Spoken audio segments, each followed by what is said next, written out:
Halo teman-teman, bantu channel ini untuk berkembang ya. Klik tombol subscribe dan jangan lupa untuk like and share video ini. Terima kasih dan selamat mendengarkan.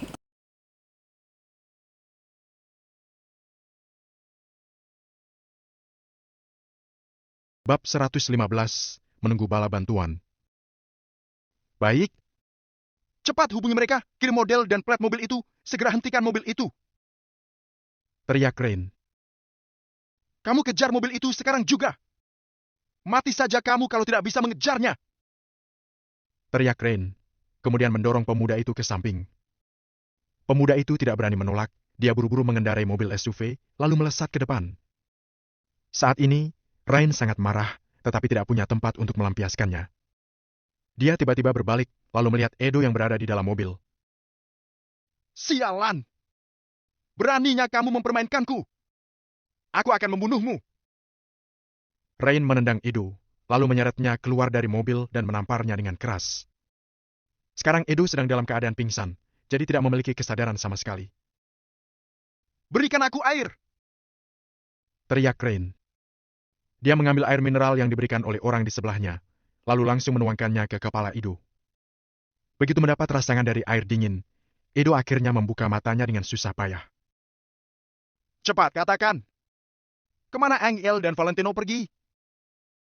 Tanya Rain dengan dingin. Setelah melihat penampilan Rain dengan jelas, Edo tersenyum meledek, kemudian meludah ke tanah. Sialan, cari mati! Rain mengambil sebuah pipa baja, kemudian memukuli Edo secara gila-gilaan. Bilg! Bilg! Bilg! Dengan kemarahan di hatinya, Rain menghantam Edo dengan gila-gilaan. Terdengar suara gebukan di tubuh secara berturut-turut. Terdengar juga suara rintihan Edo, tetapi Edo hanya menggertakkan giginya dan tidak berteriak. Kamu mau mengatakannya atau tidak? Sialan! Cepat katakan! Teriak Rain sambil menghantam Edo dengan gila-gilaan. Saat ini dia seperti sudah gila. Bajingan! Kata Edo dengan susah payah di tanah. Pukul! Pukuli dia sampai mati! Perintah Rain. Dalam sekejap, puluhan anak buahnya langsung mengepung dan memukul Edo dengan gila-gilaan. Krak! Akhirnya terdengar suara tulang yang patah. Edo tidak bisa menahan diri lagi untuk tidak berteriak. Edo dapat bertahan sampai titik ini saja sudah cukup untuk menunjukkan tekadnya kuat. Namun, itu bukan berarti dia tidak merasakan sakit. Tulangnya telah patah, dia akan merasakan rasa sakit yang luar biasa. Pada saat ini, lengan kanan Edo lemas di tanah, jelas sekali tulangnya sudah patah. Dia kembali pingsan karena kesakitan, tetapi Rain menuangkan sebotol air mineral lagi ke wajahnya. Apakah kamu mau memberitahuku atau tidak? Tanya Rain sambil menatap Edo dengan dingin. Dulu Rain mungkin tidak sekejam ini, tapi malam ini, dia sudah gila. Dia yang sekarang benar-benar telah kehilangan akal sehatnya. Bahkan jika harus membunuh orang, dia berani melakukannya juga. Sini, berjongkoklah, aku akan memberitahumu. Edo membuka matanya dengan susah payah untuk menatap Rain. Rain mencibir, lalu bertanya dengan nada menghina. Kupikir kamu adalah pria yang tangguh, tapi pada akhirnya kamu tetap tunduk padaku, kan? Seharusnya kamu memberitahuku sejak awal, jadi kamu tidak akan merasakan penderitaan seperti ini. Bukankah itu lebih baik? Rain bertanya sambil perlahan-lahan berjongkok. Kuberitahu padamu, selama kamu mau memberitahuku di mana Valentino dan Angel berada, aku akan segera mengantarmu ke rumah sakit. Apa keuntunganmu bekerja dengan Valentino si idiot itu? Aku tidak tahu berapa banyak yang diberikan Valentino untuk mempekerjakan kalian di sini, tapi aku akan memberitahumu, selama kalian mau mengikutiku, aku berjanji akan memberi kalian uang 10 kali lipat lebih banyak dari yang dia berikan. Rain berkata sambil tertawa, ingin menggoda Edo untuk berpaling dari Valentino. Mereka ada di... Kata Edo dengan suara yang sangat pelan. Apa katamu? Rain mendekatkan telinganya ke depan. Kubilang, dasar bajingan! Saat ini, Edo tiba-tiba mengulurkan tangan kirinya yang tidak patah, lalu menikamnya ke arah Rain. Saat ini, dia sedang memegang sebuah belati di tangan kirinya. Sialan! Rain hendak menghindar dengan ketakutan. Namun, Edo lebih cepat darinya dan berhasil menusuk paha bagian luarnya. Arg! Sialan! Stet! Belati itu sangat tajam. Ia langsung menusuk sedalam 5 sentimeter. Rain berteriak histeris, lalu segera bergerak mundur. Orang-orang di sebelahnya segera melangkah maju dan merebut belati dari tangan Ido. Orang yang lainnya juga memapah Rain untuk berdiri. Mereka langsung merobek pakaiannya untuk membungkus kaki Rain. Untungnya bagian vitalnya tidak terluka. Jika tidak, Rain harus segera pergi ke rumah sakit sekarang. Bajingan! Kamu tidak mau menuruti perintahku, kan? Pukul dia! Hajar dia sampai mati! Teriak Rain dengan marah. Dalam sekejap, puluhan orang itu kembali mengayunkan senjata di tangan mereka dan menyerang Ido. Haha! Haha! Ciber Ido. Sebelum puluhan pipa baja itu mengenai tubuhnya, pembuluh darah di leher Ido sudah menegang. Dia berteriak. Tuan Muda Valentino tidak boleh dihina! Pong! Pong! Pong! Tak lama kemudian, kalimat Ido ini langsung menghilang dalam pemukulan massa itu. Sialan! Hari ini aku akan memberitahumu apakah Valentino bisa dihina atau tidak. Aku bukan hanya ingin menghinanya, tapi juga ingin menghina Angel. Haha! Kata Rain dengan marah. Pada saat ini, ponsel Rain berdering. Rain menahan rasa sakit di kakinya, lalu mengeluarkan ponselnya untuk menjawab panggilan itu. Tuan Muda Rain, aku telah melihat mobil Angel. Sekarang apa yang harus aku lakukan? Apakah aku harus menabraknya secara langsung? Tanya seorang pria dari ujung sambungan. Tidak. Kalau dia mati, bagaimana aku bisa bermain dengannya? Halangi mereka dan tunggu aku ke sana. Setelah selesai berbicara, Ryan langsung menutup telepon itu, kemudian masuk ke dalam mobil dengan bantuan orang-orang dan melaju pergi dari sini. Di dalam Mercedes-Benz. Nona Angel, jangan takut. Bala bantuan kami akan segera tiba. Selain itu, sekarang jaraknya hanya tersisa 10 km dari Jalan Makadam. Kita akan segera tiba dalam beberapa menit. Kata Kak Evan untuk menenangkan Angel. Ya. Angel masih melebarkan matanya dengan gugup. Dia tidak pernah begitu ingin bertemu dengan Valentino seperti ini. Sekarang Angel ingin berada di sisi Valentino. Dia hanya akan merasa aman ketika berada di sisi Valentino. Hanya Valentino yang bisa membuatnya merasa aman. Namun, dia juga tahu bahwa apa yang dikatakan Kak Evan itu benar. Mereka tidak tahu siapa target musuh yang sebenarnya. Jika mereka meminta Valentino datang, kemungkinan besar sesuatu yang lebih besar akan terjadi. Jadi mereka terpaksa tidak bisa memberitahu Valentino untuk sementara. Kak Evan, sepertinya bensin sudah hampir habis. Kata pengemudi itu dengan suara yang sedikit dalam. Kak Evan buru-buru melirik indikator bensin, lalu berkata, tidak apa-apa, itu sudah cukup bagi kita untuk mencapai tempat Tuan Muda Valentino. Jangan khawatir tentang itu, terus melaju. Rombongan Rizky akan segera tiba, Nona Angel akan aman nanti. Setelah Kak Evan mengatakan itu, beberapa mobil tiba-tiba muncul di depan mereka. Semua mobil itu menyalakan lampu sorot jauh yang sangat menyilaukan. Pada saat inilah Kak Evan menghela napas panjang. Dia mengira bala bantuan akhirnya telah tiba. Selama rombongan Rizky tiba di sini, bahkan jika hanya setengah dari mereka yang datang, itu setidaknya sudah ada puluhan orang. Mereka pasti bisa menjamin keselamatan Angel.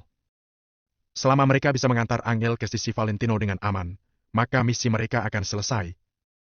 Mereka tidak mengecewakan Valentino. Kak Evan, sepertinya itu bukan rombongan Rizky. Kata pengemudi itu. Setidaknya ada 7 atau 8 mobil yang melaju di depan mereka. Namun, semua itu bukan Mercedes-Benz hitam milik mereka. Bab 116, tidak ada jalan keluar. Semua mobil mereka adalah Mercedes-Benz hitam yang sama. Saat ini di bawah cahaya lampu, ada sebuah mobil SUV di antara 8 mobil itu.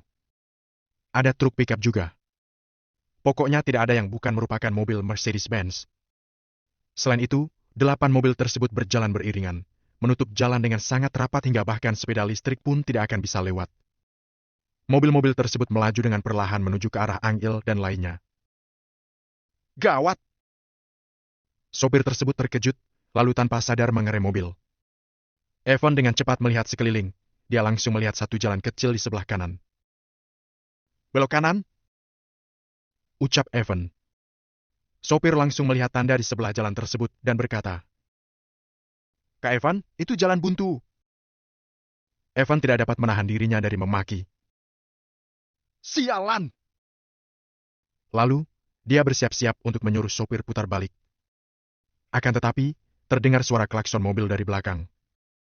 2 truk sampah yang besar sedang melaju ke arah mereka. Sekarang, di depan mereka terdapat 8 mobil yang sedang mendekat, lalu di belakang mereka juga ada 2 truk sampah. Angel dan 2 orang lainnya yang terhimpit di tengah sudah terjebak dan tidak mempunyai jalan keluar lagi. Setelah hening beberapa saat, Evan bertanya, "Nona Angel, apakah Anda bisa menyetir?" Angel terkejut, lalu segera menjawab, "Bisa sedikit. Nanti saya dan Jimmy akan turun dari mobil, kemudian Anda menyetir sendiri. Lurus ikut jalan ini, lalu belok kanan setelah Anda sampai ujung, itu adalah jalan Makadam. Rizky dan lainnya akan menjemput Anda di sana," kata Evan. Nada bicara Evan sangat rendah, seperti orang yang telah menyerah, lebih mirip orang yang sudah menerima kematiannya. "Bagaimana dengan kalian?" tanya Angel. "Nanti saya dan Jimmy akan maju ke sana untuk mencari cara membuka jalan untuk Anda. Anda akan pergi melewati jalan itu. Ingat, tidak usah peduli apakah Anda akan menabrak orang atau tidak. Anda hanya perlu peduli untuk terus maju. Selainnya biarkan Tuan Muda Valentino yang menyelesaikannya. Yang penting adalah Anda tiba di sisi Tuan Muda Valentino dengan aman." Evan berbicara sambil mengeluarkan bayonet bersegi 3 dari pinggangnya. Dia mengelus bagian ujung pisau tersebut dengan jarinya. Jimmy yang dimaksud Evan adalah si sopir. Jimmy juga tidak ragu-ragu, dia langsung mengeluarkan bayonet bersegi 3 seperti milik Evan. Kemudian, dia menghentikan mobil di tepi jalan. Angel langsung menolak. "Tidak boleh.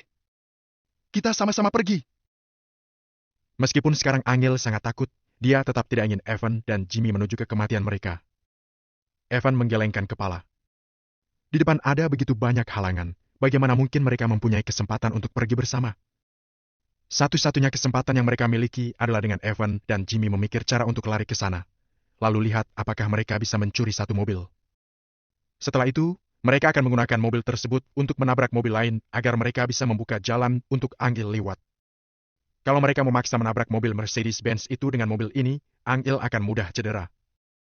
Jadi, Evan tidak mau mengambil risiko ini. "Nona Angel, Anda harus mendengarkan arahan kami. Kalau tidak, siapapun tidak akan bisa pergi dari sini dengan selamat. Jangan biarkan pengorbanan kami sia-sia, Anda harus tetap hidup.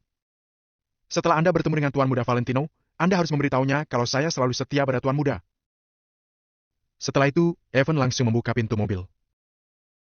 "Nona Angel, ingat, setelah kami membuka jalan untuk Anda langsung menginjak gas dan pergi dari sini. Tidak peduli apakah itu orang atau mobil, kalau ada yang menghalang jalan Anda tutup mata dan tabrak saja," perintah Jimmy. Angel sangat tersentuh, tapi sekarang dia hanya bisa terus-menerus menggeleng kepala. Apa yang dikatakan Evan dan Jimmy benar. Selama Angel dapat pergi dari sini, Angel baru tidak akan menyiapkan pengorbanan mereka. Lagi pula, sepertinya target orang di depan adalah Angel. Jadi, kalau Angel dapat melarikan diri dari sini, seharusnya Evan dan Jimmy akan baik-baik saja, kan? Setelah berpikir seperti itu, Angel pun bersiap untuk turun dari mobil lalu ke tempat duduk pengemudi. "Angel, kamu masih mau lari? Memangnya kamu bisa kabur? Kuberitahu kamu, tidak ada orang yang di kota Neo bisa lari dariku. Orang yang mau kuhabisi pasti akan mati." Beberapa saat kemudian, terdengar suara Rain yang sangat sombong dari belakang. Sunroof mobil SUV terbuka, keluarlah Rain yang sedang memegang sebuah megafon, lalu dia berteriak-teriak ke arah sini. Angel dan lainnya sama-sama terkejut, kemudian Angel berbalik dan melihat ke belakang. Evan bertanya, "Nona Angel, apakah Anda mengenalnya?" "Ya, dia adalah pangeran grup Kingston Kota Neo, Rain Kingston," jawab Angel sambil menggertakkan giginya. Dia sangat marah. Rain sudah berulang kali memprovokasi Valentino, tapi Valentino sama sekali tidak menghiraukan Rain. Tidak disangka ternyata Rain begitu jahat dan membuat onar lagi. Sebelumnya Rainlah yang mengutus orang untuk menabrak Edo dan lainnya. Sekarang orang yang menghalangi Angel masih juga Rain. Sebenarnya apa yang mau dilakukannya? Baguslah kalau Anda mengenal orang itu. Dengan begini, Tuan Muda Valentino pun sudah mempunyai target untuk membalaskan dendam kami. Haha. Evan tertawa terbahak-bahak, kemudian dia membuka pintu mobil lalu keluar. Begitu juga dengan Jimmy. Setelah dia menutupkan pintu pengemudi untuk Angel, Jimmy baru mengikuti Evan. Rain menonton semua itu, ekspresinya penuh arti. Dia sama sekali tidak ada niat untuk berhenti. Saat ini di mata Rain, Angel hanyalah sebuah mangsa. Meskipun memberikan Angel 10 mobil, dia juga tidak akan bisa kabur. Angel, jangan memberontak lagi. Malam ini aku sudah membawa 50 orang dan 10 mobil. Aku tanya padamu, bagaimana kamu akan melarikan diri? Kemana kamu akan pergi? Hahaha. Tidak usah bilang karena Valentino tidak ada di sini. Walaupun dia ada di sini, aku juga akan mematahkan kakinya. Di dalam mobil yang melaju dengan tenang, Rain terus-menerus memaki. Sedangkan Evan dan Jimmy sama sekali tidak menoleh untuk melihat Rain. Mereka sudah sering melihat sampah seperti Rain. Semua fokus mereka hanya mengarah ke 8 mobil yang berada di depan mereka. Bam! Bam! Bam! 8 mobil tersebut berhenti berdampingan, memblokir jalan dengan sangat rapat. Kemudian, orang-orang yang di dalam mobil mulai keluar. Kira-kira ada 30 orang yang berpakaian hitam. Semuanya sedang memegang pisau, pistol, dan tongkat. Aura membunuh menyebar dari tubuh mereka. Dalam sekilas, bisa diketahui kalau mereka bukanlah preman biasa, tapi benar-benar orang dari mafia. Ada lebih dari 30 pria berdiri dengan rapi di depan mobil-mobil sambil memegang senjata. Mereka terlihat seperti lautan kegelapan, benar-benar menyeramkan. Kalau orang biasa yang berdiri di hadapan mereka, dia pasti akan ketakutan lalu menyerahkan diri. Akan tetapi, Evan dan Jimmy seolah-olah tidak melihat situasi di depan. Mereka tetap berjalan dengan tenang. Seakan-akan, Evan dan Jimmy sudah sering bertemu dengan situasi di depan, jadi mereka pun tidak panik sedikit pun. Akan tetapi, kini Angel merasa gugup. Kedua tangannya memegang kemudi dengan sangat erat, telapak tangannya bahkan agak gemetar. Seorang pria maju 2 langkah, dia sedang memegang sebuah pipa besi. Lalu, dia menunjuk Evan dan berteriak. Brengsek, kalian berdua cari mati, ya? Namun, Evan masih saja tidak mengatakan apa-apa. Dia hanya menatap pria itu dengan datar dan lanjut berjalan. Sialan! Kalau kamu mengambil 1 langkah lagi, aku akan membunuhmu. Bentak pria itu sambil tersenyum sinis. Evan tersenyum sambil berkata, Jimmy, apa ada masalah? Tidak boleh mempermalukan tuan muda Valentino. Jawab Jimmy dengan pelan.